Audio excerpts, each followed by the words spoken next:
Bienvenido a otro caso ecocutánea. Vamos a hablar de un tema que es interesante porque es relativamente frecuente en la clínica y el valor de la ecografía, si en un supuesto clínico, en un caso clínico, es útil la ecografía, es en este que vamos a ver ahora mismo. El caso clínico es una mujer que tiene desde hace un año un dolor en una uña, ¿no? Esto puede ser más o menos habitual, lo podemos encontrar en la consulta y en estos casos la ecografía cutánea nos puede dar mucha información sobre qué es lo que está pasando dentro de la uña. Desde el punto de vista clínico, este sería el aspecto de esta uña, ¿de acuerdo? Ven que aquí hay una zona que ha perdido la transparencia, ¿eh? Debe haber, ¿no? Esto cuando vemos nosotros este aspecto, hablaríamos una hiperkeratosis subungueal que produce este aspecto, ¿de acuerdo? La lúnula está correcta, los pliegues parece que están normales y sí que es verdad que hay un dolor. Y cuando hay una uña dolorosa, hay varios tumores que pueden producir este dolor en la uña. Con esta clínica también podríamos pensar que hay una psoriasis, por ejemplo, una psoriasis o un psoriasis ungueal puede doler la uña, ¿de acuerdo? Y puede tener este aspecto en mancha en aceite. Incluso, si se fijan, podemos encontrar alguna hemorragia en astilla en esta zona, ¿de acuerdo? Que nos puede hacer pensar pues, que también puede ser un proceso reumatológico. Pero sí que es verdad que aunque existe la psoriasis de una sola uña, ¿de acuerdo? La afectación de solamente una uña nos debe hacer pensar en algo local. Y desde el punto de vista local hay que descartar que haya algo debajo de esa tabla ungueal, que es la estructura clave en la evaluación de la uña, que nos esté ocultando algo o un tipo de tumor que esté produciendo este dolor. Este dolor que nos refiere la paciente desde hace más o menos un año. Es un dolor que está mantenido en el tiempo, ¿no? Cualquier dolor en el tiempo ungueal precisa, ante todo, inicialmente, una prueba de imagen que nos dé información sobre qué es lo que está pasando debajo de la uña.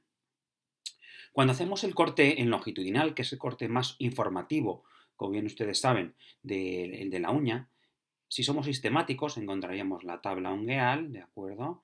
El lecho ungueal y la falange distal, el área matricial, ¿de acuerdo? La articulación interfalángica distal y el pliegue proximal. Si analizamos, ¿de acuerdo? Vemos que la tabla ungueal ha perdido la estructura trilaminar que tiene, hiper-hipo-hiper. Aquí tendríamos que esta zona de aquí hay un engrosamiento que coincide con la zona clínicamente más deslustrada que habíamos visto en la clínica, la fotoclínica, ¿de acuerdo? Y veríamos el lecho, ¿de acuerdo? Y la falange distal. En estos casos, habitualmente para completar la ecografía, solemos hacer una exploración Doppler que nos puede indicar si hay algún proceso de angiogénesis o de inflamación que nos esté produciendo esta clínica, ¿no? Vemos que desde el punto de vista del Doppler tampoco hay una neovascularización llamativa o hay un proceso inflamatorio, ¿de acuerdo? Si no nos fijamos bien, esta ecografía puede pasar casi por normal, salvo por esta zona que está más ensanchada. Habitualmente esta uña debería seguir por aquí, ¿de acuerdo? Y el lecho debe tener más o menos un aspecto uniforme, ¿de acuerdo? Un aspecto uniforme en cuanto al grosor del lecho, ¿vale? Pero dentro del mismo tampoco vemos ninguna área, ningún tumor bien delimitado, ¿no?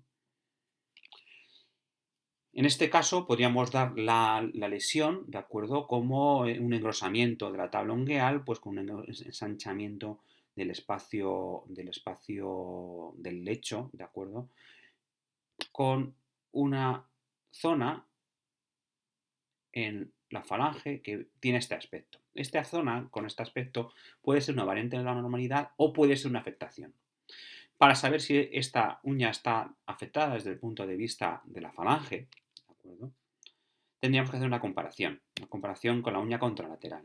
Y fíjense ustedes, si hacemos una comparación de la uña sana con la uña enferma, llama muchísimo la atención el aspecto de la uña enferma. Es decir, no tiene nada que ver esta uña con esta uña, aunque, como bien les digo, es de la misma paciente, ¿de acuerdo?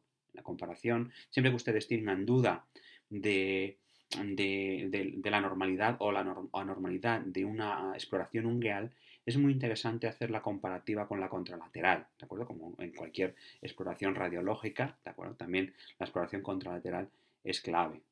Ven ustedes aquí que el lecho tiene este tamaño, aquí el lecho está muy aumentada, incluso ha perdido ecogenicidad, ¿de acuerdo?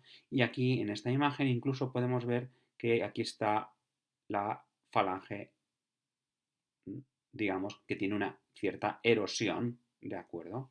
Que esta falange no tiene, por lo cual hay una lesión muy mal delimitada que está erosionando la falange. Fíjense ustedes, tendríamos afectación ósea, ocupación del espacio y una hiperkeratosis reactiva en esta zona. Esto nos hace pensar que hay un proceso que está sucediendo y, en este caso, se requerirá una biopsia de esta zona, no de la zona proximal, ¿de acuerdo?, sino de la zona distal, que es donde está probablemente la lesión que debemos investigar desde el punto de vista histológico. Haciendo una biopsia de ese área, lo que encontramos fue un carcinoma epidermoide de uña. Un carcinoma epidermoide subungueal que, aunque es relativamente poco frecuente, lo vemos por lo menos un par de veces al año, vemos un caso y habitualmente siempre llegamos tarde. Siempre llegamos tarde. Por lo cual, con este caso aprendemos tres cosas. Lo primero, que siempre que hay un dolor mantenido en una uña, ¿de acuerdo?, debemos de realizar una exploración, una prueba complementaria de imagen, preferiblemente una ecografía, ¿de acuerdo? Porque aunque a veces la hiperkeratosis no nos permite ver qué hay debajo de la uña, muchas veces nos puede dar esta información tan rica como acaban de ver ustedes ahora mismo. Lo segundo, que siempre que veamos una imagen sospechosa de malignidad, en este caso lo que está sucediendo es que esta lesión está erosionando la falange, esto nos hace pensar en un comportamiento agresivo de la lesión, por lo cual precisamos una biopsia del lecho ungueal. Siempre que veamos un patrón destructivo, ¿de acuerdo?, vamos a requerir una biopsia del lecho ungueal. Por lo cual, nunca nos hemos, yo por lo menos personalmente, nunca me he arrepentido de hacer una biopsia del lecho ungueal, ¿de acuerdo? Siempre que tenía una imagen de este tipo, una imagen sospechosa. Si es verdad que me he arrepentido alguna vez de no hacerla, ¿de acuerdo? También eso es verdad. Y efectivamente cuando hicimos la biopsia, encontramos un carcinoma epidermoide. En este caso habíamos llegado tarde y se requirió la amputación de la falange distal. ¿De acuerdo? Con eso quedó resuelto el caso. Espero que este caso les haya ayudado.